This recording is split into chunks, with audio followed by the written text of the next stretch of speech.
Hey everyone, welcome to my channel and if someone is new here and you really want to learn then do subscribe my channel. तो हम कर रहे थे solve compound interest और मैंने already एक introductory video compound interest बना रखी है, तो अगर किसी से मिस हो गई है तो डिस्क्रिप्शन बॉक्स में दिया हुआ है, आप लोग वहां से जाएं और देखें। और लास्ट वीडियो में हमने सॉल्व किया था क्वेश्चन नंबर 1, तो आज हम करेंगे क्वेश्चन नंबर 2 and 3।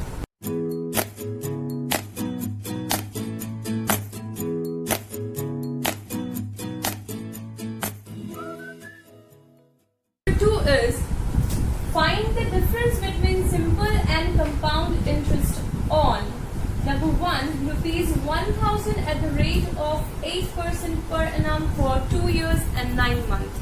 ठीक है, तो आपके क्वेश्चन में कह रहे हैं कि आपको सिंपल इंटरेस्ट और कंपाउंड इंटरेस्ट दोनों के बीच का डिफरेंस निकालना है। इसका मतलब आपको क्वेश्चन में सिंपल इंटरेस्ट भी निकालना होगा और कंपाउंड इंटरेस्ट भी निकालना होगा। ठीक है, तो हम पहले लिख लेंगे गिवन।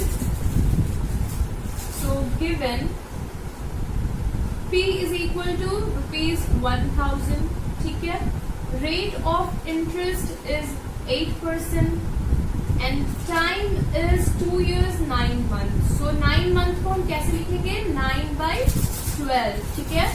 इसको आप कैंसिल कर लो और फिर आप इसे सॉल्व करो। So 2 + 3 5 4 4 2 is 8 and 8 + 3 is 11, so 11/4 years। ठीक है, आप मंथ में नहीं रख सकते, आपको कन्वर्ट करना ही होगा ईयर में। ठीक है, अब आप SI निकाल लो। सो SI का फॉर्मूला बहुत इजी था, P × R × T/100, 1000 × 8 × 11/4 और 100 यहाँ लिख लो। आप इसको कैंसिल कर लो आप। ठीक है, so 220। So the SI is rupees 220। So अब हम सॉल्व करेंगे CI के लिए। So now amount is equal to P1 + R/100 to the power n।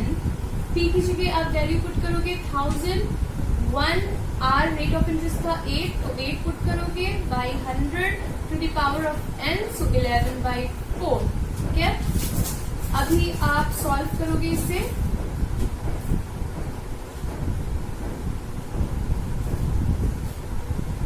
अब आप इसे डेसिमल में कन्वर्ट कर लोगे।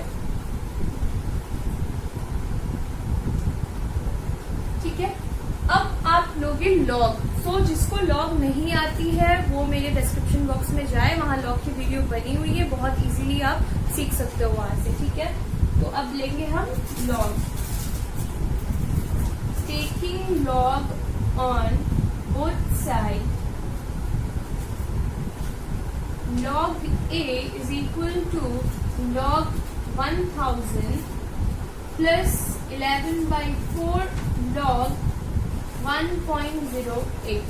ठीक है, so log A is equal to log 1000, तो log 1000 की वैल्यू होती है 3, so 3 plus 11/4 log 1.08, तो log 1.08 की वैल्यू होती है 0.0334। ठीक है, अब आप इसे सॉल्व कर लोगे। सो log A is equal to 3 plus 11 into 0.33 0.3674/4। ठीक है, अब आप इसे एलसीएम लेके सॉल्व करोगे तो log A is equal to 12 plus 0.3674/4। ठीक है, इक्वल टू 3.09185। ठीक है, अब आप इसे सॉल्व कर लो। तो यहाँ पे लॉग है, सो इस साइड एंटी लॉग।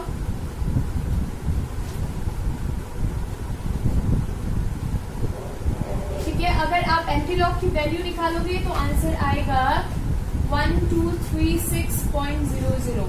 ठीक है, अब आपका अमाउंट आ गया, सो आप CI आराम से निकाल सकते हो। CI is equal to amount minus principal.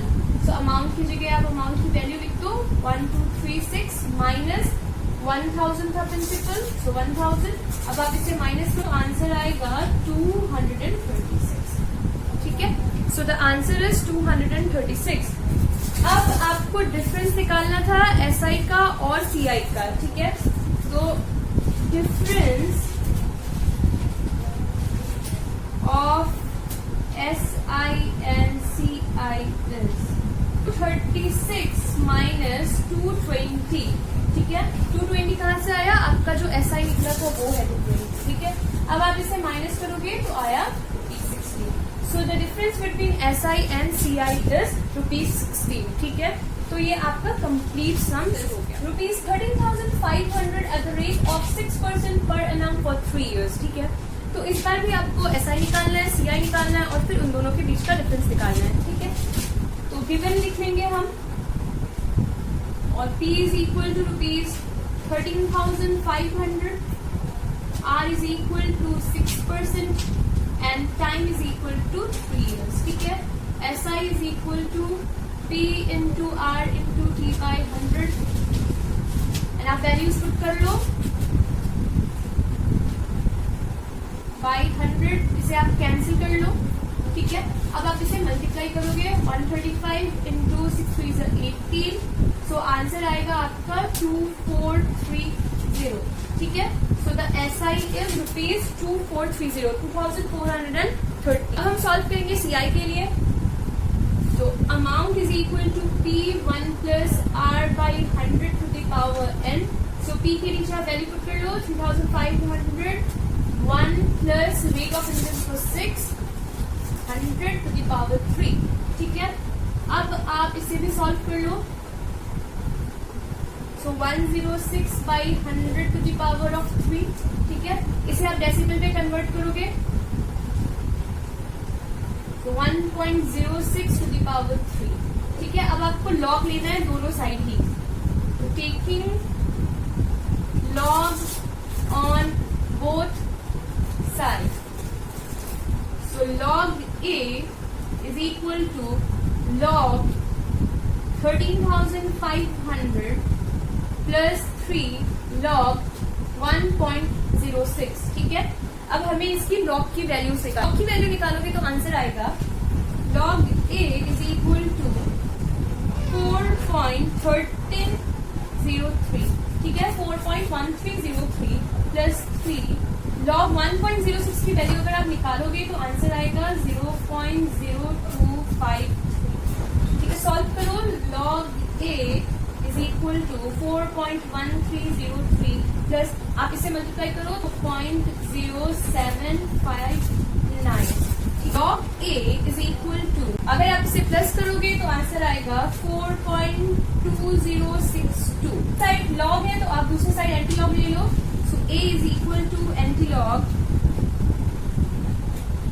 4.2062, ठीक है। एंटी लॉग निकालते हो तो आपका आंसर आएगा A इज इक्वल टू 16080.00, ठीक है। अब आप आराम से CI निकाल सकते हो, so A minus P, so 16080 minus 13,500 minus करोगे तो आएगा ₹2580, ठीक है। अब आप निकाल लो difference between CI and SI, so difference between CI and SI, ठीक है।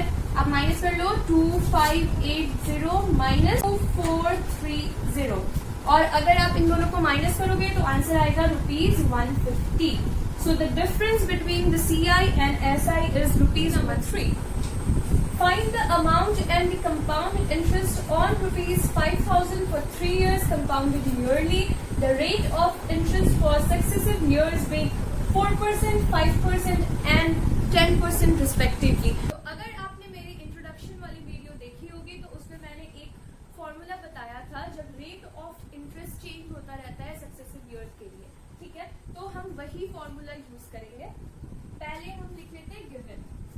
तो आप क्वेश्चन में देखो क्या दिया हुआ है, find the amount and the compound interest. तो आपको निकालना है अमाउंट और कंपाउंड इंटरेस्ट, ठीक है, ऑन ₹5,000। तो ये 5,000 क्या हो गया? ये हो गया principal. Principal is equal to ₹5,000, ठीक है। अब आप देखो फॉर 3 years कंपाउंडेड ईयरली, तो ईयरली कंपाउंडेड हो रहा है और कितने टाइम के लिए हो रहा है? 3 years के लिए, ठीक है। तो n is equal to 3 years, ठीक है। n का मतलब होता है time, and the rate of interest for successive years being 4%, 5% and 10%, ठीक है। तो एक साल का रेट ऑफ इंटरेस्ट 4% है, फिर दूसरे वाले साल का 5% है, और फिर थर्ड ईयर का 10% है, ठीक है। तो R1 is equal to 4%, R2 is equal to 5% and R3 is equal to 10%, ठीक है। अब आप लिखोगे we know amount is equal to P 1 plus R1 by 100, 1 plus R2 by 100 and 1 plus R3 by 100। जब हर साल के लिए रेट ऑफ इंटरेस्ट चेंज होता है तो ये वाला फॉर्मूला हमें बिठाना पड़ता है, ठीक है। अब आप इसमें वैल्यूज पुट कर दो, तो 5000, 1 प्लस R1 की वैल्यू कितनी है 4, सो 4 by 100, R2 की वैल्यू कितनी है 5, तो 1 प्लस 5 by 100, और R3 की वैल्यू कितनी है 1 प्लस 10 by 100, ठीक है। ये तो आप इन्हीं काट सकते हो, तो काट 5000, इसको सॉल्व करोगे तो आएगा 104 by 100, ठीक है। आई होप कि आपको ये सॉल्व करना आता होगा। 100 by 100 प्लस 4, 104 by 100, ठीक है। 105 by 100 और ये 11 by 10, ठीक है। बिकॉज हमने 0 कैंसिल कर दिया था तो नीचे 10 ही था, इसीलिए ये 11 by 10 आएगा, ठीक है। अब आप इसे कैंसिल कर दोगे, ठीक है। ये देखो ये कैंसिल हो गया और एक 0 इस 0 से भी कैंसिल हो गया, ठीक है। बचे हुए चीजों को आपको करना है मल्टीप्लाई, बचे हुए नंबर्स को हमें मल्टीप्लाई करना है।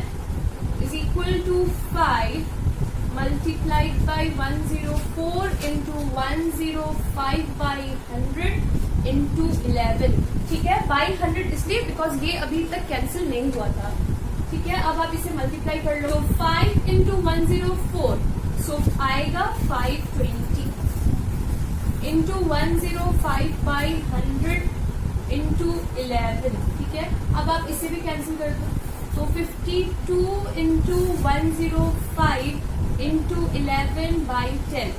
अब आप 10 और 105 को भी कैंसिल कर सकते हो 5 की टेबल से, सो 5 2 is 10, 5 2 is 10 and 1, सो इसको आप 2 से कैंसिल कर सकते हो, सो 26 into 21 into 11, ठीक है। कुछ नहीं है, बस थोड़ा सा आपको कैलकुलेशन अपना स्ट्रॉन्ग रखना पड़ेगा, बाकी सब कुछ बहुत इजी है। सो 26 into 21 into 11 अगर आप मल्टीप्लाई करोगे तो आएगा 6006, ठीक है। तो आपका अमाउंट आया है 6006, दैट इज 6006, ठीक है। अब आपको निकालना है CI, so CI is equal to amount minus principal. तो हमारा अमाउंट कितना है रुपीज 6006 माइनस 5000, तो अगर आप इसे माइनस करोगे तो आएगा 1006, ठीक है। तो आपका CI आया 1006। आपको दोनों सम समझ आए होंगे, और समझ आए हैं तो वीडियो को लाइक कर दो, और अगर कुछ डाउट है तो कमेंट करो, और अपने क्लासमेट्स एंड फ्रेंड्स के साथ इसे शेयर करो।